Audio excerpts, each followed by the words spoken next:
Ke? Alright, okay. Bismillahirrahmanirrahim. Assalamualaikum dan selamat malam. So, basically hari ni kita nak buat ulang kaji 2 bab. Kalau larat, saya buat 3 bab. Tapi kita cuba dulu buat 2 bab. Alright. So, hari ni kita nak cerita adalah bab 10 dan juga bab 11. Tapi sebelum tu, izinkan saya yang form 5, form 4, korang boleh dengar sekali sebagai macam teknik menjawab. So, hari tu kita ada discuss yang bio ni sebenarnya kita ada 5 tema. So, bio ni kita ada 5 tema. So, tema kita ada 5. Kalau tingkatan 4, tema kita ada tema asas biologi, which is daripada bab 1. Bab 1 tak payah study sebab dia tak keluar untuk soalan kita 2. So, daripada bab 2. Tapi asas biologi ni banyak kat mana? Dia dekat soalan amali. So, asas biologi normally adalah, soalan bab 1 tu biasanya untuk amali. So, kalau kita 2 dia akan mula daripada bab 2, 3, 4, 5, 6, 7. So, ini kita panggil dia asas biologi. Kemudian, bab 8 sampailah bab ke-15 ni, ini kita panggil dia adalah sebagai fisiologi. Okay, kalau tingkatan 5 pula, kita boleh pecahkan dia kepada 3 tema. Bab 1 sampai bab 7, ini adalah tumbuhan, fisiologi tumbuhan. Kemudian, tema seterusnya adalah ekosistem, which is bab 8, 9, 10 dan 11, 12, 13. Ini adalah tema dia adalah pewarisan ataupun genetik. Okay, so saya cakap dengan budak tingkatan 5 yang sekarang untuk SPM ni. So basically, ini pakai analisis tau, pakai data. So kalau kita tengok dekat sini, alright. So kita tengok slow-slow kat sini. Okay. Tingkatan 4, bab 1 sampai bab 7 ni, kalau kita tengok dia punya pattern soalan daripada 2021, 2022, 2023, 2024. Kalau kita tengok kat sini, at least dia akan keluar 3 soalan. Tapi kalau awak perasan, mostly soalan yang kat sini keluar soalan struktur dan dia punya level adalah soalan 1 sampai 5. Esei pernah sekali je. Which is tahun lepas yang saya bagi soalan periksa pertengahan tahun, form 4 dengan form 5. So basically sekali je. So asas biologi ni ikutkan saya, dia senang dan biasanya dia keluar soalan struktur. Okay. Dan biasanya dalam tajuk 1 sampai bab 7 ni tak ada masalah kat sini. So kalau untuk tingkatan 5, saya cakap kita kena start buat ulang kaji daripada mana. Tingkatan 5 yang masa tinggal 3 hari, 4 hari. Kalau tingkatan 4 tak apa, korang boleh study balik daripada bab 2 sampai bab 15. Tapi yang senior ni, dah masa 3 hari, lepas tu berebut dengan kimia. So cadangan saya kalau korang nak buat ulang kaji form 4, korang start daripada bab 8 sampai bab 15. Kalau bab ni kan, korang buat macam mana? Korang buat dalam bentuk soalan objektif. Banyak. Okay, so yang ni nanti saya ada bagi, ada cikgu daripada Alam Syah, dia pergi pecahkan soalan tu ikut topik. So basically saya akan bagi kat korang lah untuk soalan objektif. So kita try lah nanti soalan tu. So untuk malam ni, kita akan cerita pasal bab 10. Now, bab 8 ni kenapa saya tak cerita? Sebab bab 8 ni dia dah pernah keluar. Right? Bab 9 ni kalau korang nak baca, korang fokus dekat penyerapan nutrien, asimilasi. This one tak pernah keluar lagi. Tapi saya rasa macam tahun lepas dah keluar 20 markah. 2023. Bab 10, kalau kita perasan bab 10 ni banyak negeri buat. So bab 10 ni, hari ni kita nak cerita pada dekat mana? Bab 10 je hari ni saya cerita. Bab 10 kita nak lebih kepada sistem limfa. So hari ni nak cerita bab 10 dengan bab 11. Kalau larat, kita push ke bab 12. Okay. Now, untuk bab 10, bab 11 ni, kenapa kita nak study bab tu? Kita belajar dulu kita tengok dia punya ni. Untuk bab 10, izinkan saya cerita. Untuk bab 10, yang saya highlight warna hijau ni, ini belum keluar. 10.1, 10.2 ni belum keluar. 10.7, 10.8 ni belum keluar. Kalau katakanlah 10.3, mekanisme denyutan jantung, this one dah keluar 2021. Sistem peredaran darah, dia keluar pasal perbezaan salur darah, 2021 esei. Pembukaan darah dah keluar tahun lepas. Kumpulan darah dah keluar 2023. Soalan struktur 7 atau 8, if I'm not mistaken. Isu kesihatan penyakit, trombosis tu dah keluar 2024. Yang langsung tak pernah keluar lagi adalah sistem limfa. Saya dah kata, dia boleh keluar bab yang sama, tapi topik tu lain. So senang kata kalau korang buat ulang kaji, korang baca je semua tapi dekat bab yang tak pernah, topik yang tak pernah keluar. Jadi untuk bab 10 yang belum keluar lagi jenis peredaran darah yang terbuka tertutup. Lepas tu sistem peredaran darah manusia ni dia buat salur darah saja. Tapi saya rasa macam tak keluar je. Tapi jangan percaya. Dengar boleh, percaya jangan. Bab 10 ni, kalau 10.7, 10.8, ini langsung tak keluar lagi. So, fokus yang ni. Alright? Kalau bab 11 pula, bab 11 ni ikutkan saya macam tak keluar sebab dia dah keluar tahun 2004, 2024, 2023. Tapi kalau awak nak baca, korang tengok yang tindakan antibody. This one tak keluar lagi. Ni. Yang mekanisme antibody. Kalau jenis keimunan dah keluar 2 tahun tau. Which is 2022, 2023. Isu kesihatan, this one belum keluar lagi. So kalau dalam tajuk keimunan yang belum keluar adalah jenis tindakan antibody, mekanisme dia. Kemudian satu lagi isu kesihatan, AIDS dengan autoimmune disease. So yang hari ni kita nak cerita yang ini. Sebelum tu izinkan kita dulu buat soalan objektif. Nak pandaskan enjin dulu. Tengok korang boleh betul ke tak. Tapi saya ajar sikit lah. Ajar sikit jap.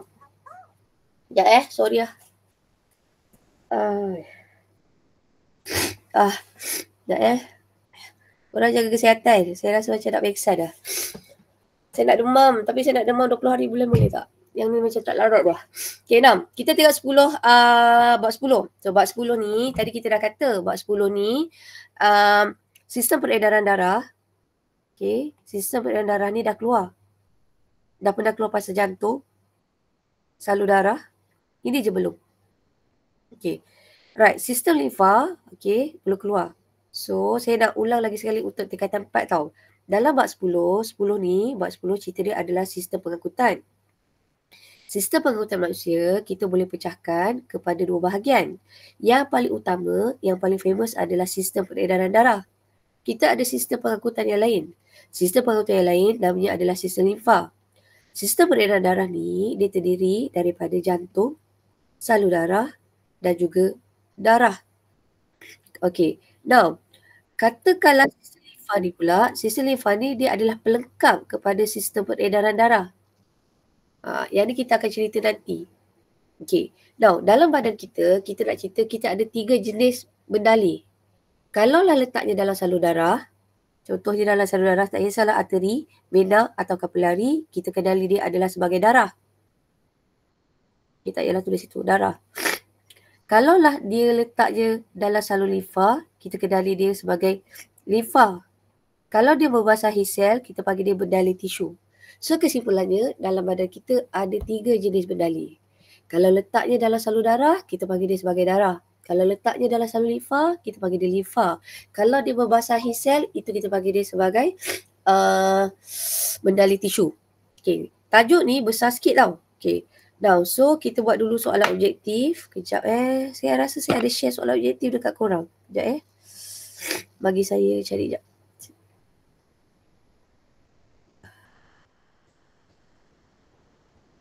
Jadi saya ada share. Nanti saya share dengan budak 4-4 sekali. Saya rasa benda ni is good tau. Sebab dia pecahkan ikut topik. Okay, so saya ada cakap dekat kawan awak. Ada yang tanya saya tadi macam mana nak buat ulang kaji 3-4 hari. So cadangan saya tadi saya kata baca buat latihan ikut topikal. Dan kita sangat bertuah sebenarnya sebab bio ni ada cikgu yang rajin. So basically Cikgu Safa ni actually kawan saya marking paper sama-sama. Dia sangat baik lah. Sekejap continue share. Continue. Sekejap Okay. Alright. This one. Soalan ni best sikit. Kita pecah Okay, kita buat soalan 10.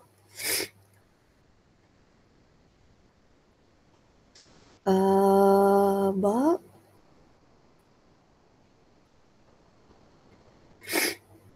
this one. Soalan ni best tau. Dia pecahkan ikut topik. So kalau awak nak buat ulang kaji senang. Sedang kata untuk tiap 5 kan. Korang buat ulang kaji yang tinggal berapa hari ni. awak terus je buat soalan trial negeri tapi ikut topik. Kenapa saya suka ikut topik? Sebab awak senang nak buat macam tak mix up. Okay. So kita tengok dulu soalan ni tau. Start poll.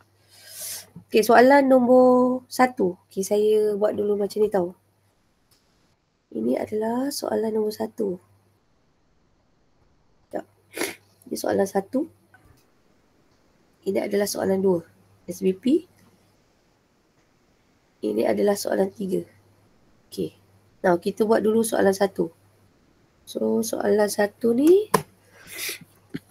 Soalan 1. Soalan 1 jawapannya apa? A, B, C, D. So, launch. Now, tadi saya ada cakap tau dengan budak usi. Korang masuk Dewan Periksa boleh bawa highlighter tak? Boleh kan? Boleh. Mana? Tak boleh ke? Boleh kan? InsyaAllah boleh, insyaAllah. MasyaAllah boleh. Okay, terima kasih Adam. Now, esok kalau katalah bio, saya rasa paper elektif saya tak tahulah. Tapi saya suka korang pakai highlighter. So basically, korang tengok highlight dia, korang cuba, what do you call? Highlight kehendak soalan. Darjah 11 menunjukkan ijab K. Okay, so ini adalah ijab K seorang pesakit jantung. Apakah kemungkinan yang berlaku pada aliran darah? Keyword dia aliran darah dalam jantung pesakit tersebut. Jika ijab K tidak tertutup sepenuhnya semasa ventricle bergendur. Bergendur tu adalah dalam keadaan rehat. So jawapan dia kiri bergendur. Darah mengalir terus ke paru tanpa melalui jantung. Okey. Kemudian B, sebuah ijab jantung akan terbuka serentak. D, darah berhenti mengalir ke seluruh badan. D, darah mengalir semula ke atrium kiri dari ventricle kiri. So dia cerita yang gini. Apa jadi kalau K ni tak berfungsi? First thing first, awak kena tahu bahagian atas ni, ini adalah atrium. Yang ini kita kenali adalah sebagai ventricle. So apakah fungsi ijab? Fungsi ijab nak memastikan darah mengalir sehala. Let's say, kalau ia tidak berfungsi, apa jadi? So, jawapannya ada A, B, C dan D. So, korang cuba vote, yang vote baru 3 orang untuk jawapan ni. Tadi saya kata lagi sekali. Fungsi ijab adalah memastikan darah mengalir sehala. Okey. So, bayangkan darah tu daripada atrium, dia masuk ke dalam ventricle. Masa tu dia mengendur rehat. So, apa jadi kalau ijab ni tak tertutup? Apa jadi aliran darah daripada atrium pergi ke ventricle ni tak tertutup? Tadi kita kata fungsi ijab adalah memastikan darah itu mengalir sehala. Okey, adakah jawapannya adalah A, B, C atau D? Ada siapa yang berani jawab tak? Jawapannya saya bagi nanti. Kalau saya bagi sekarang tak best lah kan? Sekejap. Adakah saya bagi jawapan sekali? Tak kan?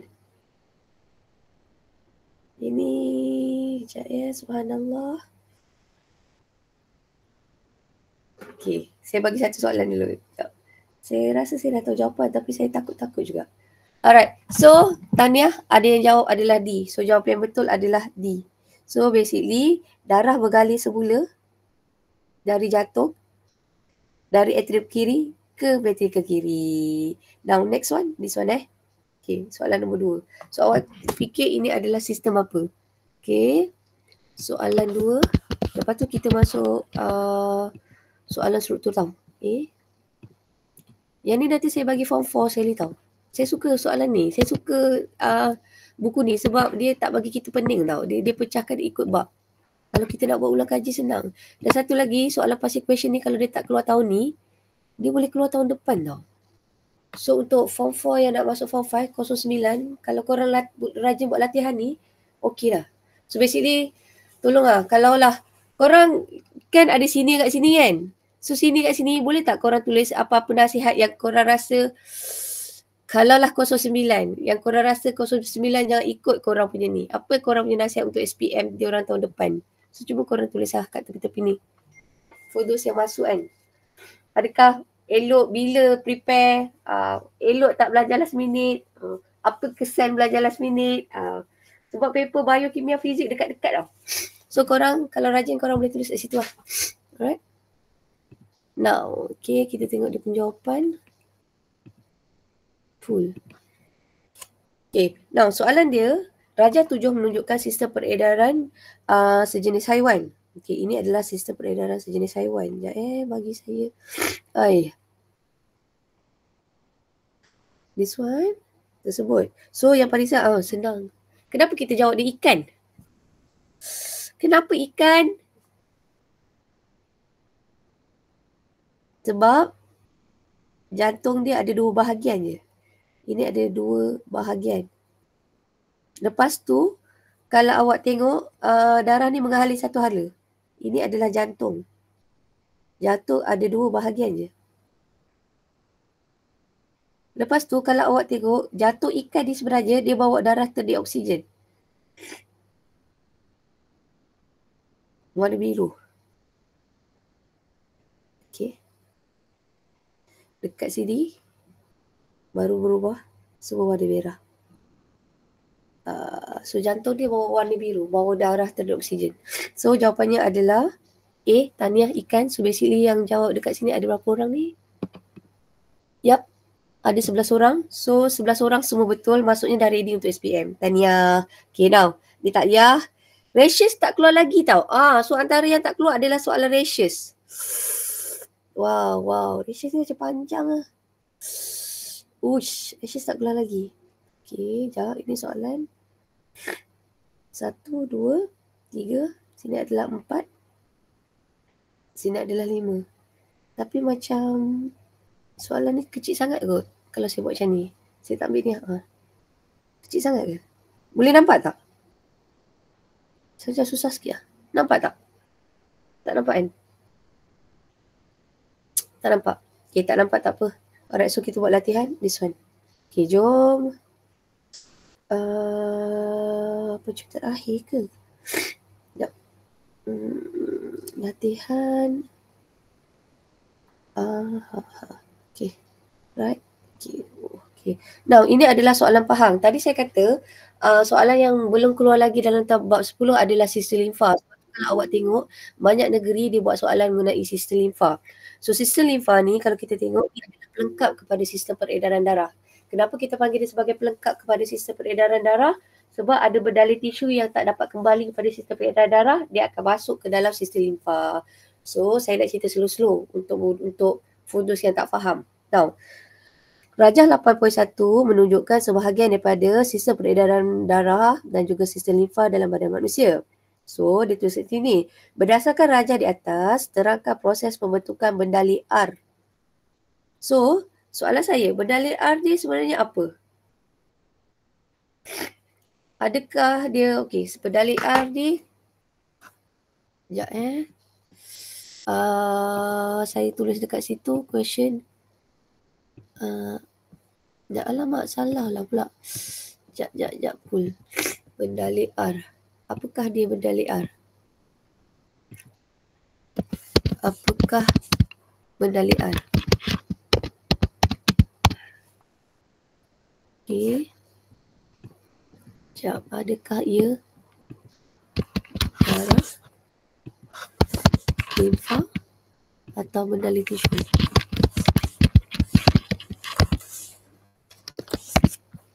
Okay, right. So, launch. So, awak teka dulu, bendali R tu apa? Alamak.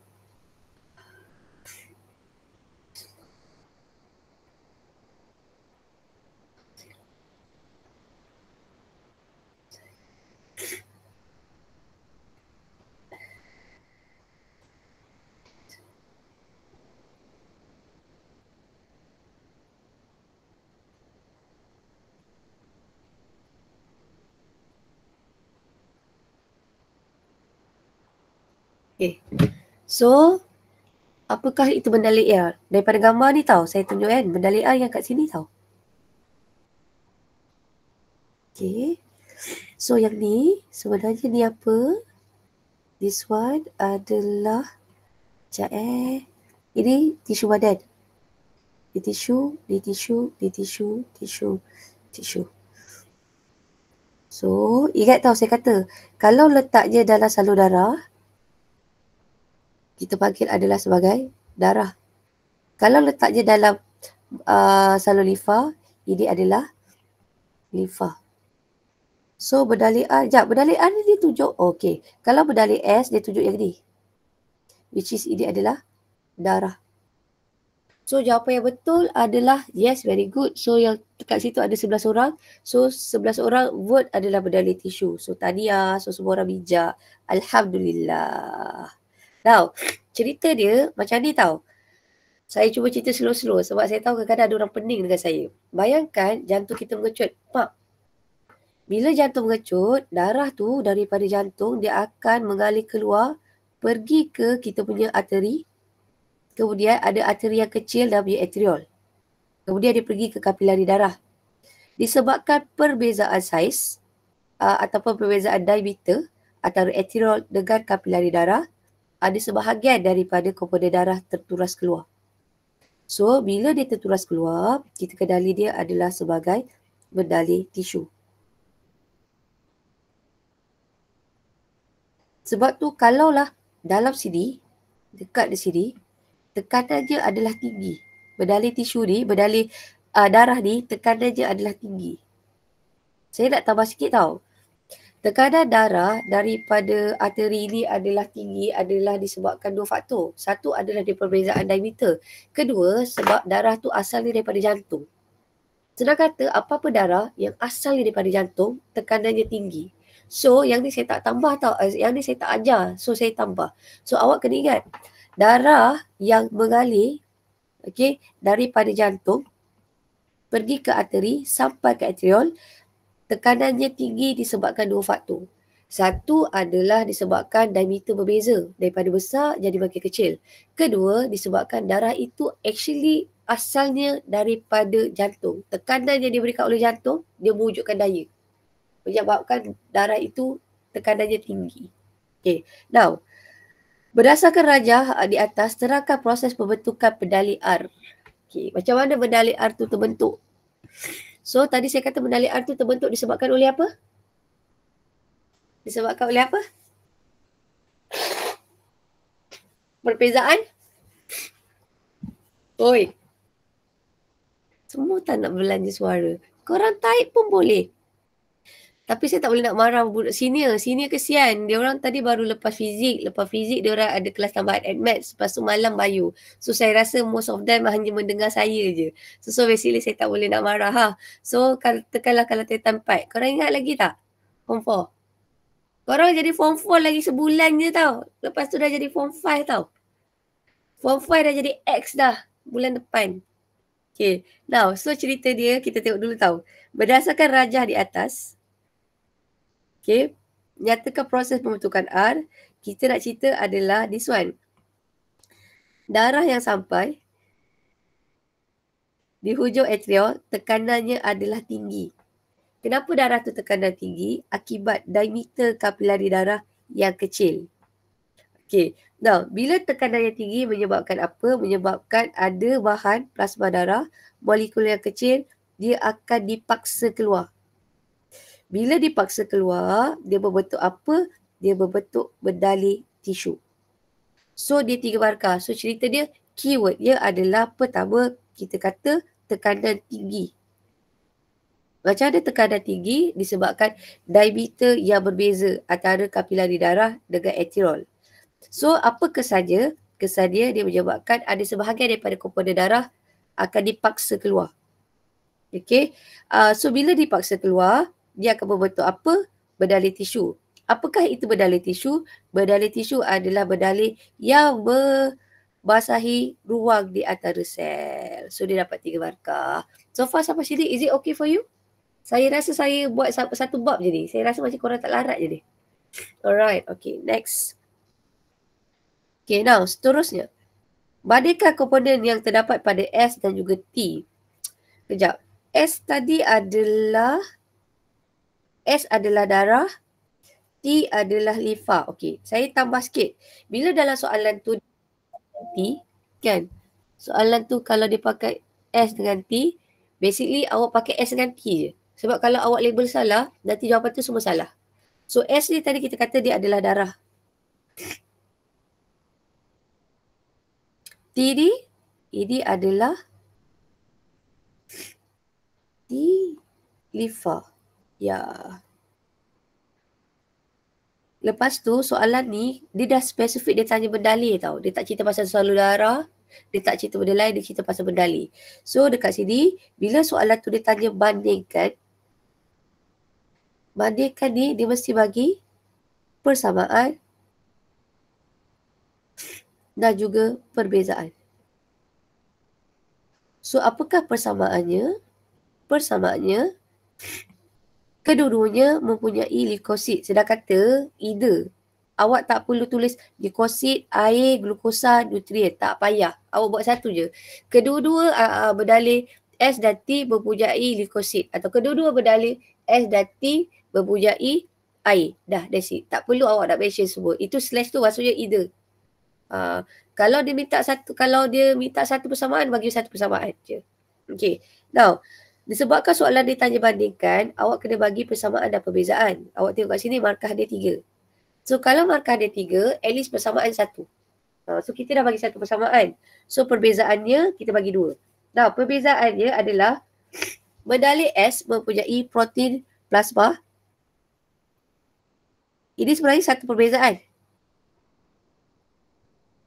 Okay, so dia kata kalau kata berdalih S mempunyai protein plasma, manakala berdalih T tidak mempunyai protein plasma. Satu markah.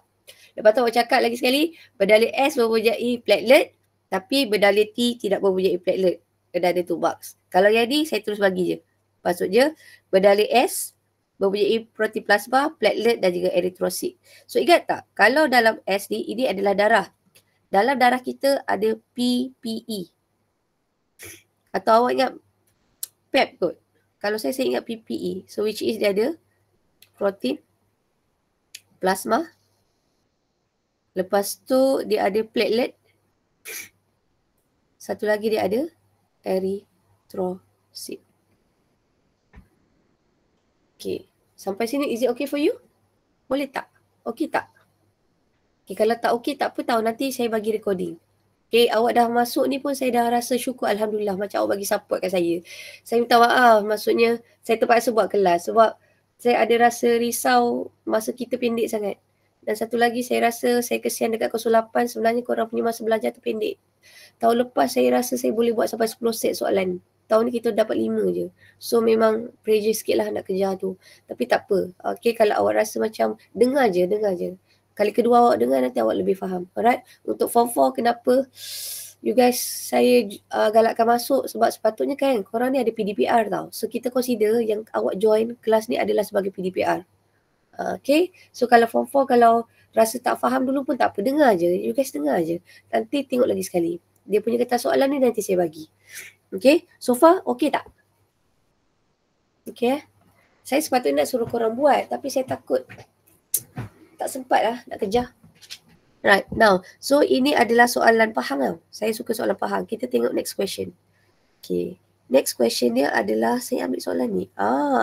Soalan, saya tak tahu. Kalam ni sekolah SABK ni sekolah apa. Tapi saya suka soalan dia. Okay, this one kalau dalam buku teks. Sebab yang ni kan, kita tak boleh jumpa tau. Okay. Soalan 8 ni, kalau dalam buku teks kita, saya suka sebab dia pelik sikit. Okay. Dalam buku teks kita, ini adalah buku surat 191. Okay, so dalam buku surat 191, gambar rajah yang awak dapat ni, ini sebenarnya adalah nodus limfa.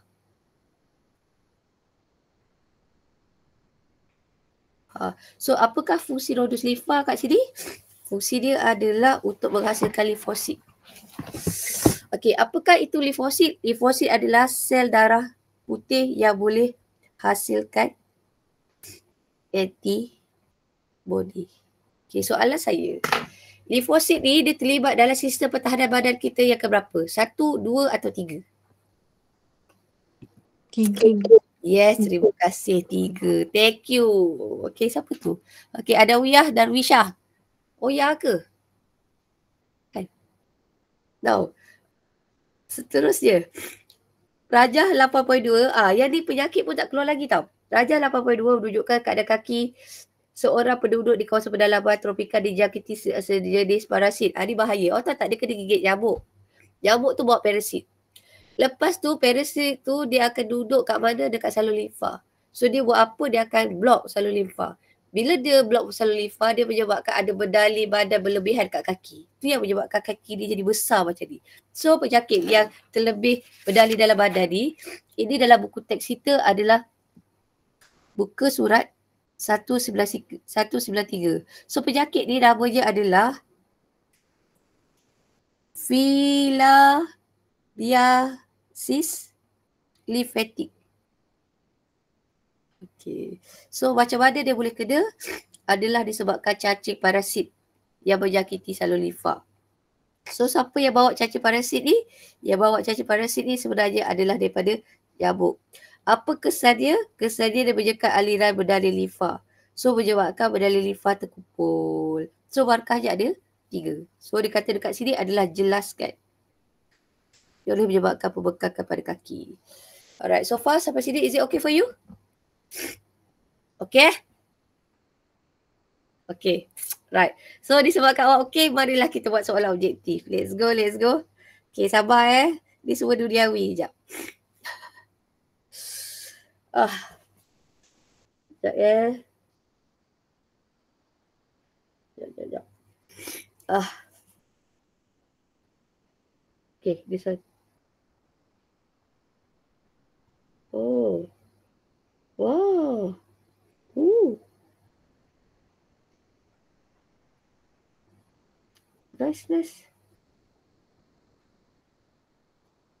Trial ni kan, saya suka lah soalan trial ni. SAB, saya tak ingat dia short for sekolah agama saya rasa. Okay, dia punya soalan dia is quite interesting tau saya buat. Saya suka. Okay, jom kita buat soalan ni tau. Saya kata ini adalah soalan 2. Ini soalan, sekejap saya tengok pool tadi. Okay, itu soalan 2. Saya consider soalan 3 tau. Soalan 3. Saya suka buat soalan ni sebab dia ikut topik senang tau. So untuk form 4, korang kan nak buat ulang kaji, nanti saya bagi yang ni, korang print, korang buat latihan. Korang buat latihan kan, buat open book test pun tak apa. Tak faham, awak je PM saya je. Buatlah. Saya rasa antara nasihat kawan sini awak tak nak tulis kat sini, tolonglah jangan belajar last minute. Lepas tu kalau korang nak kena kejar, korang dah kejar dengan pertengahan tahun tu, korang dah make sure korang mesti semua result dah cantik dah. Okay, soalan 3. Sebab masalahnya macam sekarang dia punya jadual untuk paper elective tu dekat-dekat tau. So it's not nice. Okay, jawapan. Okay, Rajah 8 menunjukkan satu tindakan antibody terhadap antigen tau. So apakah jenis tindakan yang ditunjukkan? Dia buat apa ni? Dia ikat. Kenapa gambar dia pelik sangat? Sekejap. Sekejap. Dia bukan, mekanisme tindakan antibody ada 5. Okay, tindakan antibody. Ini dustbin punya tajuk dia je. Kita ada 5. Satu adalah pengaglutinan. Pengaglutinan dia diikat semua. Lepas tu kita ada peneutralan. Dia neutralkan toksid. Pembedakan. Toksid tu daripada tak dapat dia bagi dapat. Pengobsolinan.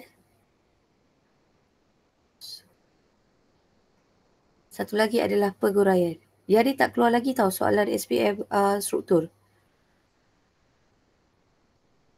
Ni ada. Okay, so jawapannya apa? Soalan nombor 3. Ya, betul. Soalan nombor 3 jawapannya adalah pengaglutinan. Pengaglutinan ni dia bond, diikat, dia pegang. Semua. So itu kita panggil dia sebagai pengaglutinan. Kalau dia boleh pecahkan, dia akan jadi penguraian. Okay. Now, this one pula, kita tengok soalan ni. Soalan negeri 9. Tak nak lah, selagur ya.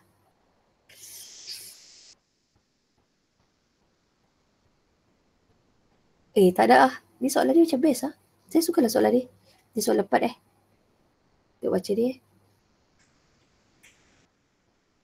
Soalan 4. Soalan 4.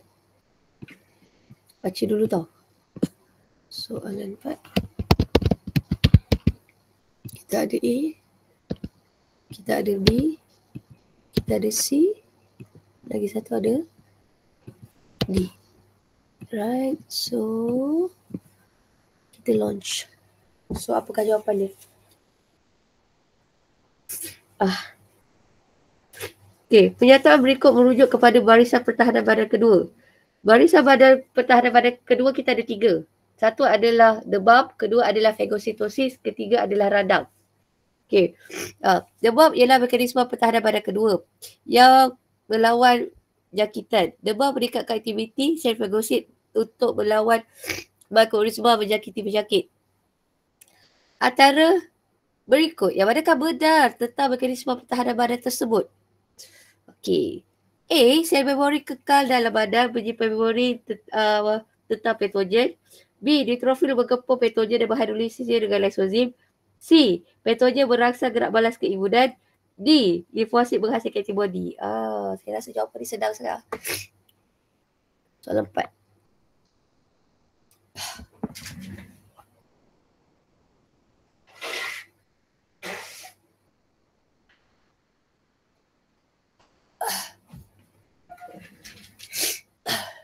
Okay, so apa jawapannya? Wow, pelbagainya jawapan korang. Ada yang jawab B, ada wow. Ada yang jawab B, ada yang jawab C. Wah, ada yang jawab B, C, D. Dia tengah sengit jawapan dia antara B. Semua ada. Ada yang jawab A, ada yang jawab B, ada yang jawab C, ada yang jawab D. Sangat menarik. Dekat saya tak ada pool. Awak pakai apa? Pakai iPad ke pakai komputer? iPad.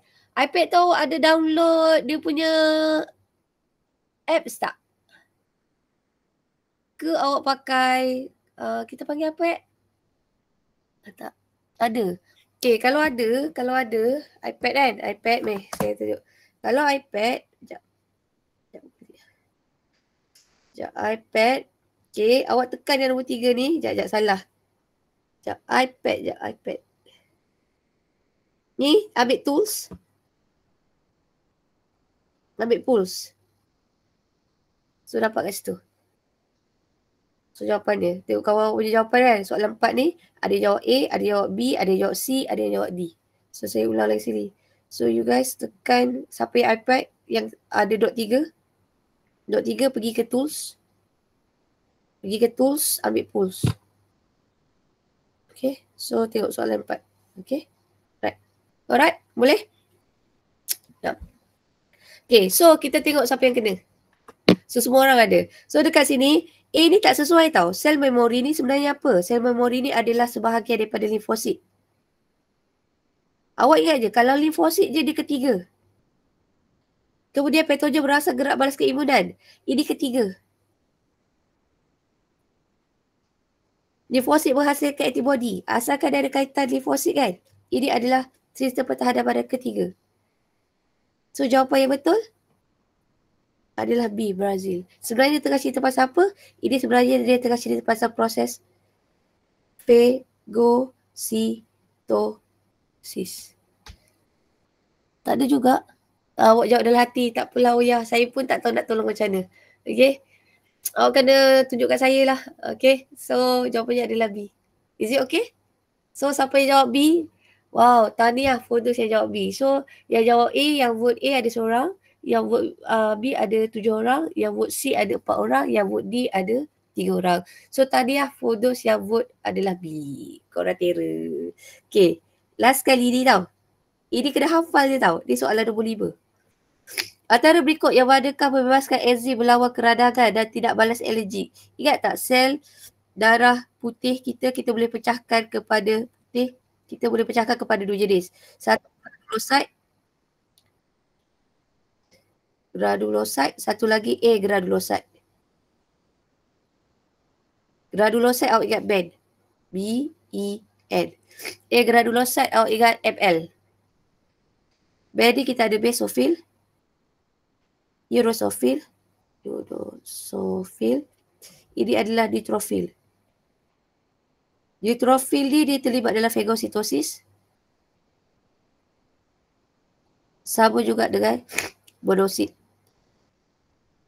So kalau soalan tanya apakah persamaan antara neutrophil dengan monosit, persamaannya kedua-dua adalah sel fagosit. Apakah perbezaan antara neutrophil dengan monosit? Perbezaannya neutrophil adalah granulosit, kalau monosit dia bukan granulosit. So jadi adalah limfosit. Dia terlibat menghasilkan antibody. Okay, so ini soalan nombor 5. Alamak, saya belum typekan ke? Okay, take pun. Sekejap Soalan 5. So kita ada A, kita ada B, kita ada C, satu lagi kita ada D. Right. So launch. So for those form 4 yang masuk kelas saya kira awak datang ke hadiran untuk PDPR tau. Alright.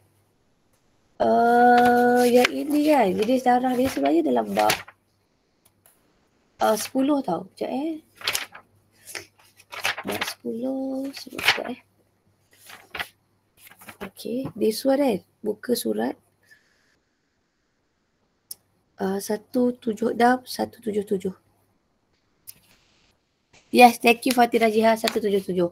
So, eosinophil adalah untuk allergic. Saya ingat allergic huruf E. So, ini adalah untuk allergic. Basophil adalah hasilkan heparin. Ya, dia hasilkan heparin. Apakah itu heparin? Heparin yang boleh cegah darah beku. Cegah darah daripada beku. Dari beku. So jawapannya adalah, sebab dia kata dekat sini adalah tidak balas allergic. Dah cakap dah saya tadi. Awak kan allergic huruf E. So awak cari yang ada E. So which is adalah eosinophil. Allergic EE. Right, so jawapannya adalah B, Brazil. Tahniah. So kat sini ada 7 orang. Berapa orang vote ni? 9 orang. So 7 orang vote adalah B, Brazil. Okay, dah. Jom kita buat latihan. Next one, kita tengok latihan dia adalah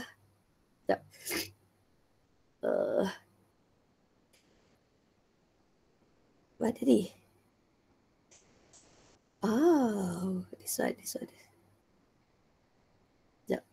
Ini di sini. Alright. Okay, gam. Ini adalah soalan Kelantan. Soalan Kelantan hari tu, antara soalan negeri yang saya suka adalah Kelantan. Kelantan, soalan dia macam banyak soalan bandingkan perbezaan. Which is kalau soalan SPM dia suka tanya pasal perbandingan. So kalau soalan tu ada banyak perbandingan kan, korang kena pay attention lebih sikit. Soalan trial memang yang Terengganu Kelantan dia suka soalan perbandingan. So saya suka soalan yang macam tu. Now, rajah 5.3 A dan 5.3 B menunjukkan mekanisme tindak balas antibody, tindakan antibody terhadap antigen dalam badan manusia. Okay, so awak tengok dekat sini. Jadi saya nak bagi awak terangkan sikit. Which is tadi yang ni semalam kot AB kot yang terang tajuk ni. Now, awak tengok macam ni. Kalau proses, namanya adalah pengopsonidan. So kalau kita nampak yang dekat sini ni, dia kena pakai marker. Proses namanya opsonidan. Antibody tu kita kenali sebagai opsonin. Benda tu opsonin. Opsonin menjalankan apa? Pengopsonidan. Macam kalau benda tu darah beku, trombus. Trombus menyebabkan penyakit trombosis. So sama juga. Kalau antibody yang menjalankan mekanisme pengopsonidan, kita panggil dia sebagai opsonin. Kalau ni pula penguraian, nama antibody-nya kita kenali dia sebagai lysin. So, soalan dia tanya, terangkan perbezaan antara antibody X dan juga antibody Y. Pertama, awak boleh bezakan daripada segi nama antibody. So, kita boleh kata, pertama perbezaannya adalah, okay, antibody X adalah opsonin, manakala antibody Y adalah lysin. Rajah 5.3A, mekanisme pengopsonidan, manakala rajah 5.3B adalah mekanisme penguraian. So basically terus je daripada situ kita dapat 2 perbezaan. Okay. Ada budak tanya saya, boleh tak dalam buat bentuk kotak? Boleh dengan syarat dia mesti dalam ayat yang penuh, dia mesti setara. Kalau sebelah tu tengah cerita pasal jenis antibody, peroxynidan, sebelah pun semua sama. Antibody dan punya lysin. Dia mesti setara. Kalau tengah cerita pasal kaki sebelah sini pun mesti cerita pasal kaki. So, dekat sini 2 markah. Pertama, ini. Kita kata rajah 5.3A, mekanisme peroxynidan, manakala 5.3B adalah penguraian. Manakala X itu adalah antibody dan punya oxynidan, Y itu kita panggil dia sebagai lysin. Yang ni selalu saya terlepas pandang tau. Sebab tu saya suka soalan ni. So dia dapat 2 markah. Right? Is it okay for you? Okay. Right. Next. Okay. Yang ini dalam buku teks kita adalah rajah 3.1 menunjukkan kaedah menghasilkan bahan M. Diekstrakkan daripada darah kuda. So awak teka, ini adalah ke antiserum atau vaksin? Kalau daripada darah kuda. Adakah yang jawab? Apa Fatin Najihah? Fatin je raja layan saya. Antiserum, cikgu. Terima kasih. So jawapannya adalah antiserum. Yang lain semua dah tak larat dah bercakap. Nak tulis, nak type pun dah tak larat dah. Mabuk kan, mabuk fizik. Lepas tu buat admax lagi kan. So penat dah kan. Okay, next one. Okay. Nyatakan jenis keimunan. Kalau kita cocok antiserum, itu keimunan apa? Okay, pasif ke aktif? Pasif. Yes, kalau dia main suntik-suntik je pasif. Okay, kalau dia tak tahan lama, dia adalah, okay, disebabkan dia suntik kan? Dia sebenarnya adalah buatan. Kenapa kita panggil dia pasif? Sebab dalam antiserum ada antibody. Right? So jawapan dia adalah keimunan pasif buatan. Next one. Yang ini kalau korang ada adik, dia ada buku pink ke buku biru yang dia dah untuk suntik. Dia berapa hari, berapa bulan semua kena suntik. So yang dia kena suntik ni sebenarnya dia suntik apa? Antiserum ke vaksin? Kalau kita katakan imunisasi, jadual imunisasi ni, apa yang dia suntik? Serum ke vaksin? Vaksin? Yes, very good. Vaksin. So, vaksin tu, bahan N yang tunjuk tu adalah vaksin. Sebenarnya vaksin tu apa? Vaksin tu adalah apa yang dilebahkan. Apa kebaikan vaksin? Vaksin ni sebenarnya dia rangsang limfosit hasilkan antibody. Sebab tu dia tahan lama. So, suntikan ni sebenarnya untuk apa? Suntikan vaksin adalah merangsang sel limfosit. So, suntikan pertama. Kedua, apa-apa suntikan ini merangsang limfosit suruh buat kerja. Dia paksa limfosit hasilkan antibody. Kemudian, dia ada pakai booster. Ingat tak yang korang ada suntikan pertama COVID tu? So, nak bagi booster. Booster tu untuk apa? Booster tu senang kata, dia nak paksa kita punya kepekatan antibody tu melepasi keimunan. Baru kuat. Sedang kata bila kita suntik dengan vaksin, memang badan kita hasilkan antibody. Tapi macam mana kita nak betul-betul kuat dengan make sure kepekatan antibody tu mesti tinggi. Mesti melepasi keimunan. So, booster fungsi dia adalah lebih kepada meningkatkan penghasilan antibody melepasi aras keimunan. So, apa bagusnya kalau aras keimunan tu, maksudnya antibody tu melepasi aras keimunan? Bagusnya dia dapat keimunan. Maksudnya dia dapat keimunan keimunan aktif buatan. Aktif buatan. So vaksin ni adalah keimunan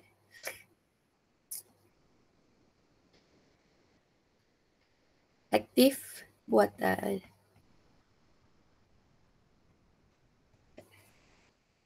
Right, so dalam tajuk ni pasal penyakit isu kesihatan bab 11, isu kesihatan tak keluar lagi tau. So, bab 11 ni korang pay attention sikit isu kesihatan. Isu kesihatan hari tu Amirul, dia ada cerita pasal HIV kan. So basically apa bahayanya virus tu? Sebenarnya virus tu dia masuk dalam, awak nampak kat sini kan. Virus ni dia akan salin balik. Maklumat tu dia akan membiak. Sedang kata virus ni macam jahat tau. Bayangkan ini adalah sel darah putih. Apa virus tu buat? Dia akan masuk dalam sel darah putih ni, dia akan berbiak. Bila dia akan berbiak, nanti dia akan rosakkan sel darah putih ni, nanti dia akan menghasilkan banyak. Katakanlah kalau dia dah hasilkan banyak, lepas tu dia pergi attack sel darah putih yang lain. So itu adalah virus. Dia gunakan sel darah putih kita tu, limfosit tu sebagai perubah untuk dia berbiak. Okay. Now, soalan dia kat sini. Berdasarkan Rajah 32, terangkan kesan jangkitan virus X terhadap kesihatan seseorang. Kalau virus X, ini adalah virus HIV kan? Kalau dia masuk dalam badan kita, so sekarang orang tu dikenali sebagai apa? Berhidap apa?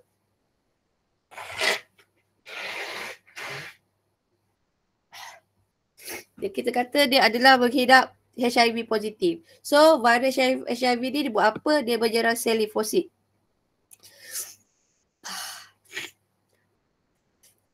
Okay, so lepas tu bila dia menyerang limfosit, dia buat apa? Dia lebahkan sistem keimunan. So, bila dia dah masuk dalam badan, kita kenali orang itu sebagai HIV positif.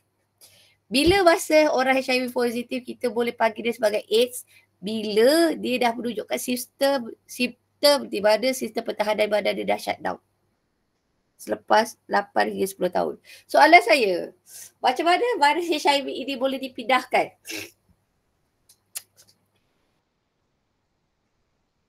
Macam mana virus HIV boleh dipindahkan? Ini buku teks, muka surat 209. So, virus HIV? Darah. Ya, very good. Dipindahkan melalui berdali badan, which is darah. Berdali dipindahkan melalui berdali badan. Contohnya adalah darah, susu ibu. Okey, air mani. Tapi HIV ini tidak boleh berebak melalui air liur dan juga peluh. Kalau korang peluk orang yang ada HIV positif, peluk dia kena peluhkan peluh, tak jadi apa. Kalau awak share makanan pun tak jadi apa. Sebab dia tidak berbiak melalui air liur dan juga peluh. Dia hanya berbiak melalui berdali badan, which is darah, air mani, susu ibu. Sebab tu kalau ibu yang HIV positif, dia tak boleh menyusukan anaknya. Sebab kalau dia menyusukan anaknya boleh dapat HIV positif. So far, is it okay for you? Okay. Alright. Alamak, saya tertinggal ni lah. Now, okay. Soalan sahabat ni saya suka tahu soalan ni. Ini terpaksa saya patah balik bab 10 tau. Sistem limfa mempunyai ipar seperti tidak punya ipar seperti jantung, namun boleh menghantar limfa kembali ke sistem peredaran darah. Bezakan mekanisme pergerakan berdalih dalam sistem peredaran darah dan sistem limfa. Okey, tekanan, aliran darah. Satu lagi adalah kandungan berdalih. Soalan saya, antara sistem peredaran darah dengan limfa, mana satu tekanan yang lebih tinggi? Ada satu lebih tinggi. Adakah dalam sistem peredaran darah atau sistem limfa? Teka sikit seorang. Peredaran darah?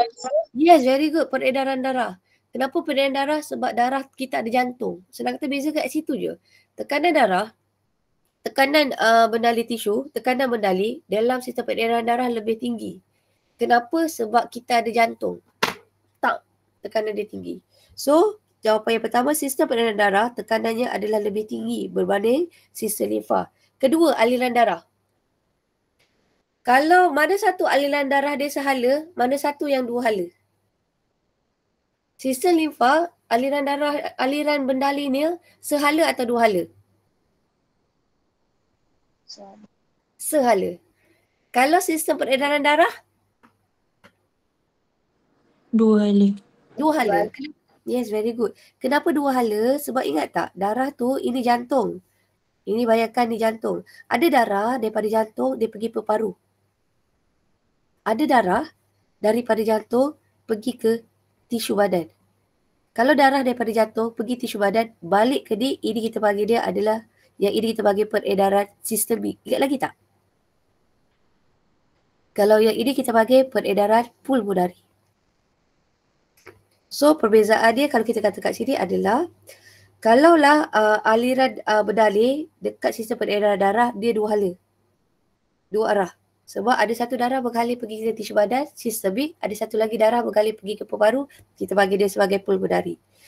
Kalaulah untuk sistem limfa, darah tu mengalir sekali je. Dia nak pergi jantung je. So, darah tu mengalir sekali. Kandungan berdalih. Kalaulah dalam peredaran darah, dalam salur darah, berdalih itu kita kenali dia sebagai apa? Kalau letak dalam salur darah, berdalih itu kita kenali sebagai apa?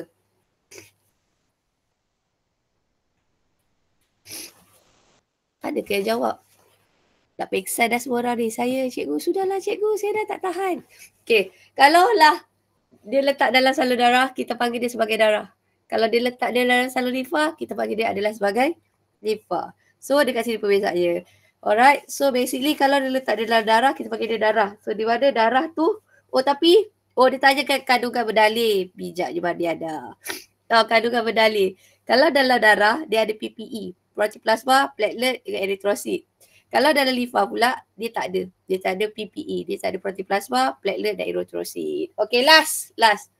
Okay, last. Okay. Pernah tak korang duduk lama-lama, kemudian korang rasa kebas? Asal korang rasa kebas? Dia ada dulu sebab apa dia? Sebab darah tak jalan. Sebab peredaran darah itu tidak mengalir. So, macam mana kita nak bagi mengalir, kita nak bagi vena tu injap pada vena tu berfungsi. Sedang kata, dekat vena ada injap. So, pelajar tu macam mana nak kurangkan kebas, dia kena melakukan pergerakan. Kenapa nak mesti melakukan pergerakan? Sebab kita nak otot raka kita mengecut. Kenapa kita nak otot raka kita mengecut? Sebab kita nak injap pada vena itu dapat berfungsi. Apa kesaja jika injap dalam vena itu berfungsi? Kesaja darah daripada vena dapat mengalir pergi ke jantung. Dan satu lagi, kebas ada disebabkan dekat bahagian tu tak cukup oksigen. So macam mana nak make sure cukup oksigen, kita kena pastikan injap itu berfungsi. So dia buat tu berdolak darah mengalir ke bahagian kaki yang kekurangan oksigen. So kebas. So kesimpulannya kebas adalah disebabkan, kalau kebas, cara mengatasi kita melakukan pergerakan. Kenapa kita nak melakukan pergerakan? Sebab kita nak bagi injap pada vena itu berfungsi. Kenapa kita nak injap pada vena itu berfungsi? Sebab kita nak pastikan darah itu boleh mengalir balik ke jantung. Dan nak memastikan dalam darah itu mengalir balik ke jantung, semua tisu-tisu mendapat oksigen yang cukup. So far sampai sini, is it okay for you? Saya tak berani nak push lebih lah. Saya nak masuk tajuk ni. Saya dah masuk tajuk ni, tapi saya rasa cukup kot sikit. Saya dah masuk tajuk ni. Okay, sebelum tu izinkan saya terang last untuk budak 4-5. Tajuk-tajuk yang saya ada contek tau. Sorry. Now, tajuk bab 12 yang belum keluar, kalau korang perasan tau. Tajuk bab 12 ni antara yang paling famous sebab dia tak keluar lagi tau pasal sistem saraf. Belum keluar lagi mengenai neuron. Neuron tak keluar lagi. Okay, neuron ni tak keluar lagi. Aduh, hai. Okay. Tidak balas terkawal, luar kawal tak keluar lagi. Yang keadaan cebas tu dah. Ini dah. 2023. Okay, soalan nombor 10. Sistem endokrin pun dah keluar. Tapi isu kesihatan ni belum. Sedang kata saya highlight warna hijau ni kan. Yang saya highlight warna hijau ni, ini tak keluar lagi.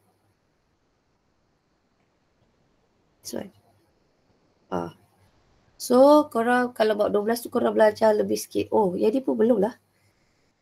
Nanti saya cantikkan sikit lagi sekali Yang belum keluar saya highlight hijau tau. Sistem saraf ni belum. Ini belum.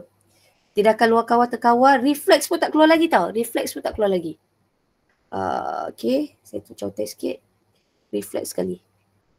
Refleks belum. Sistem endokrin dah. Sistem berkaitan dengan sistem isu kesihatan saraf ni pun belum. Yang saya ini belum. Ini belum. Dia belum keluar. So saya highlight semua saya tukar lagi sekali. Ini pun belum. Ini belum. Kalau bab 13 homeostasis yang belum keluar, saya contek yang belum keluar je tau. Tekanan osmotik belum. Tekanan osmosis belum. Suhu dah. Aras gula belum. Satu lagi tekanan darah belum. Baroreceptor, tekanan darah. Yang pernah keluar adalah this one. Isu kesihatan dia pernah keluar, Yang ini pernah keluar pasal batu karang. 2022. 21 rasa pasal batu karang. So how we say so you guys tengok bab 13.1, 13.2. Sistem urinary ni macam dah keluar tau. Pembentukan urin dah keluar. Okay, sistem urinary dah. Pembentukan urin. Pembentukan air kecil. Dia keluar sikit lah struktur. Tahun 2021 dia dah keluar. Sokong kan yang belum keluar cerita yang belum keluar. Isu kesihatan dia dah keluar.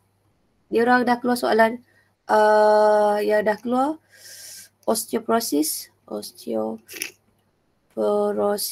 dengan osteomalacia. Osteomalacia ini keluar tahun lepas saja 2024. Mekanisme pergerakan ini belum keluar. Tak saya padam. Jadi belum keluar. Sistem otot raka manusia pun belum keluar. Yang dah keluar, jenis raka dia dah keluar. Dia dah cerita pasal vertebra. Dia dah keluar. So 14.2, 14.3 belum keluar lagi. Pembiakan yang belum keluar Gametogenesis belum. Kitahid belum. Perkembangan fetus belum. Pembentukan kembar pun belum. Yang ini dah. Ini tahun 2021. Pertumbuhan manusia dalam haiwan pun belum. So ini tajuk-tajuk yang belum. So basically yang ni korang kena pay attention lebih. So do you have any question? Esok saya cerita bab 12. So bab 12 soalan yang saya nak cuba bincang adalah pasal this one. Perbezaan antara tindakan terkawal, luar kawal, neuron dengan synapse. Sebab yang tu belum keluar. So saya lebih tekan pada yang belum keluar. So do you have any question? Tak ada. So saya nak ucapkan terima kasih atas masa awak selama 1 jam. Tak dapat banyak, sikit pun jadilah. For those yang tak dapat join, tak apa. Nanti saya bagi recording. So do you have any problem? Do you have any question? Bagi feedback kat saya boleh tak? Adakah kelas ini berkesan atau tidak? Kalau awak rasa dia berkesan, saya boleh teruskan. Kalau awak rasa apa yang awak nak tambah baik for esok, awak bagi tahu saya. PM tepi lah. Ke korang takut nak PM saya? Korang pun nak sangat nak cakap pun dah tak lalu kan. Okay, so saya nak ucapkan terima kasih. Korang bagi saya hak je banyak-banyak. Bagus tu lah korang kan. Okay, saya nak ucapkan terima kasih. So basically kalau ada feedback untuk tambah baik saya punya kelas for tomorrow, bagi tahu saya. So itu sahaja. Okay, cukuplah untuk kita 1 jam. Tahniah semua orang for those join yang kelas. Okay.